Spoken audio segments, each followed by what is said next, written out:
You know, this video's got me in a real goddamn pickle. Where as much as I want to talk shit and, the different flaws of Phasmophobia and such, I just can't seem to. I've been trying to sit down and script out this video for weeks, and I feel like if I just praise the game, it might seem like I'm sponsored, and it might seem hollow, empty, shallow, etc. But I genuinely don't think I could muster up a single bit of constructive criticism for this game. This is genuinely a perfect game in all aspects, and I really want to talk about it. Phasmophobia is at its core a party game. You and your four friends, I meant to say three. You and your three friends, because you can have a max of 4 people in one lobby, get home from work and you hop on Phasmophobia to have some laughs, some shits, giggles, and some scares. There is genuinely so much about this game that fucking enamors me, and it'll all be in this video. You're talking about what friends I have to play these with? Well, I would take that as an insult if I didn't usually have a full 4-person squad to go in with. We've got me, my friend Haikage47, my best friend Strayed4, and John. John is Strayed's brother, and he would probably become to be known as the chaos of the group if he wasn't so fucking good at it. I'm not kidding, we got off one night, and the next day we went to go get back on, and John had progressed 60-something levels in the span of like 12 hours. And as much as I could go on about how insane that is, I think that's getting off topic a bit, at least for the beginning of the video. Phasmophobia has you and your friends take on the role of 4 ghost hunters. HBO would sue me if they heard me saying that with sarcasm, and I am, so come at me, bitch. Once you're grouped up with your group of at most 4 friends, you select a map, you ready up, and you load into your truck, and you haul away to the location you chose. When you're first starting out, you'll have only 8 pieces of equipment inside of your truck. The DOTS projector, the EMF radar, the ghost writing notebook, the spirit box, the thermometer, the UV light, the video camera, and the flashlight. These will all be used to bring in there, haul ass into the location, and collect evidence. The ghost will usually do some mucking about, and it'll leave evidence you can pick up behind. Like if the ghost touches the door, there might be a chance that you can see its handprint on it with a UV light. These 7 types of core evidence being UV light, freezing temperatures, spirit box, ghost writing, EMF level 5, DOTS projector, and ghost orbs can all be mixed and matched in various ways to discover what ghost it is. At time of recording, I think there are 24 base kit ghosts, maybe with more on the way. I guess we'll have to see, right?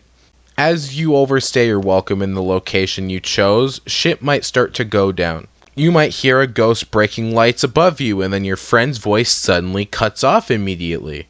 Or if you have that one bitch friend that always stays in the truck, I'm talking about you, John, then you might hear the guy from the truck radio in that somebody above you just died. There's a lot you can do by just sitting in the truck. You can monitor the activity levels, you can look where everyone is on the map. If you have sound sensors, you can listen to those from the truck. Not to mention you can watch any cameras that might have been placed. But if you're a truck Andy, I incentivize you to step outside the truck and actually live inside of the game you wanted to play.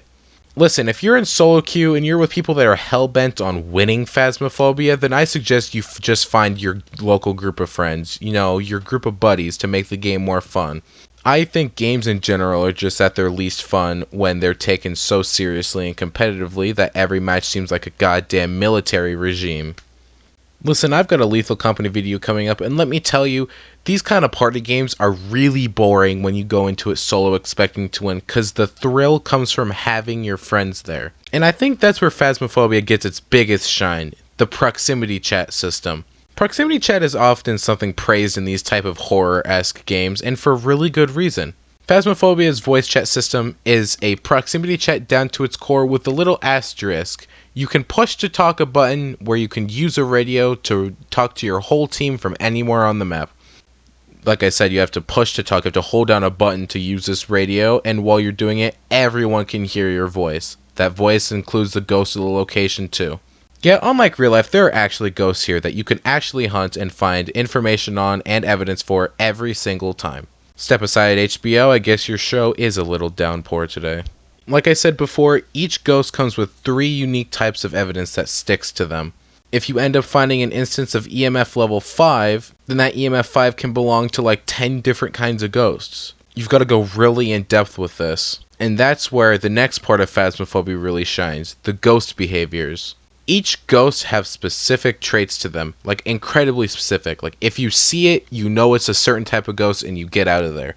Take the Obake for instance. One of its evidence types is UV, and it has a small 16% chance to leave behind a 6-fingered hand on its UV handprint when it leaves it behind on something.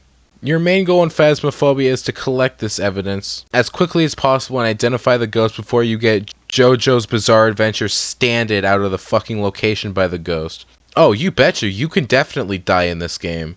The ghost will sometimes start a hunt, which is when the ghost spawns in the ghost's favorite room and tries to hunt down every player inside of the location.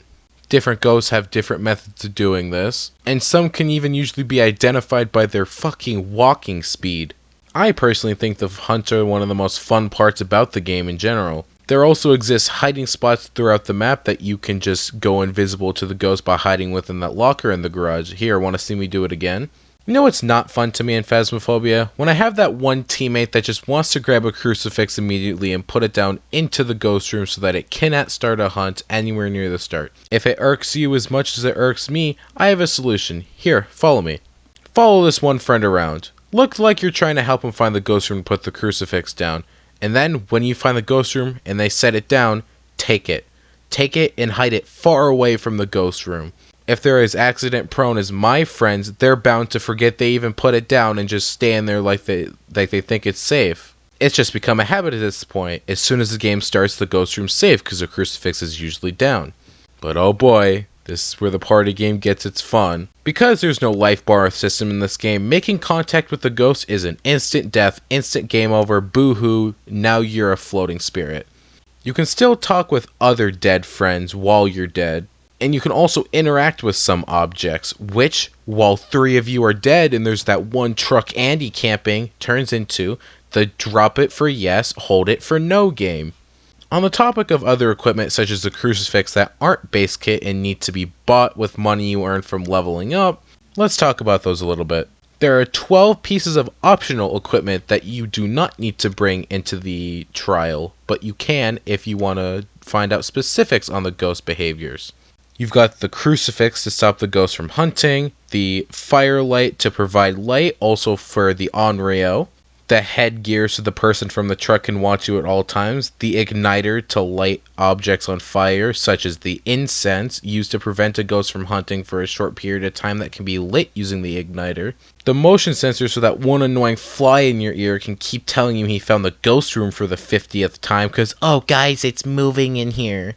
The parabolic microphone to find the banshee, the photo camera to get extra money from taking pictures of the stuff the ghost touches, the sanity medication to recover your sanity, the sound sensor, and the tripod to hold up your precious video camera. Oh wait, yeah, sanity, I didn't talk about that, let's go. Sanity is a little stat you can view from the truck on mid to low difficulties that basically influence how likely the ghost will either hunt or do a ghost event. Staying in the dark means you lose sanity quicker, and the lower sanity you are, the more likely the ghost is to snap your neck without a trace. When you really think about it, this game is pretty simple down to its core. Once you get the hang of it, you pretty much know what you need to do all day, every time. I think that simpleness also makes it enjoyable and funny. Here, let me dedicate a small portion of this video to my friend and some of her clips and her moments playing with us. Why?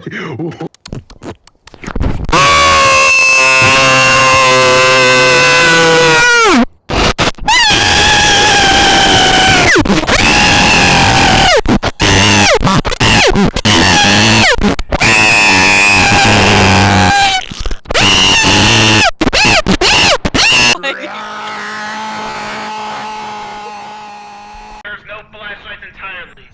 No flashlights at all. So I can't use UV.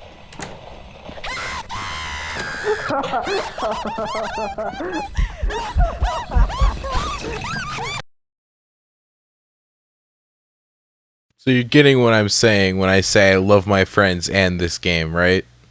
What's that? You saw the word guide in the title and you thought I was going to advise you on things.